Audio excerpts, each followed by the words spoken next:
ఈశ్వరుడు. ఎప్పుడైనా మనం ఈశ్వరుని జ్ఞాపకం చేసుకుంటే ఈశ్వరుడితో ఖచ్చితంగా ఇది అడుగుతాం, మనం ఎల్లప్పుడూ ఆరోగ్యంగా ఉండాలని, ఈ సమస్యల నుంచి కష్టాల నుంచి మనల్ని ఎల్లప్పుడూ దూరంగా ఉంచాలని. కానీ ఇది చాలా పెద్ద తప్పు. మీరు అనుకుంటూ ఉండొచ్చు నేను ఏం మాట్లాడుతున్నాను అని. మనల్ని సమస్యల నుంచి దూరం పెట్టమని ఈశ్వరుణ్ణి అడగటం తప్పు ఎలా అవుతుంది అని. ఎందుకు అంటే ఈ సమస్య, ఈ కష్టాలు, వీటి నుంచి మనం దూరంగా పరిగెడతాం. కానీ ఈ సమస్య కొద్దిసేపటి కోసమే వస్తుంది. ఇక అది వెళ్ళిపోయిన తరువాత మీరు మీ తోటివారిని, మీ మంచి కోరేవారిని, మీ మిత్రులను తేడా చేసేస్తుంది. మీలో నిద్రపోతున్న తెలివిని మేల్కొల్పుతుంది. మిమ్మల్ని ఇంకా బలవంతుల్ని చేసేస్తుంది.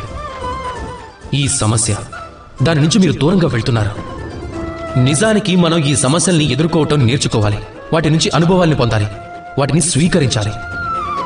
అప్పుడు జీవితం ఇక ఎంతో ఆనందమయంగా మారుతుంది. కనుక ఇప్పటి నుంచి ఈశ్వరుని తలుచుకుంటే సమస్యల నుంచి దూరంగా ఉండటం కాదు, మీకొచ్చే సమస్యలను ఎదుర్కోవటానికి శక్తిని అడగండి. మీ కలలను సాకారం చేసుకోవడానికి ముందుకు కదలండి. అది ఖచ్చితంగా నెరవేరి తీరుతుంది. రాధాకృష్ణ.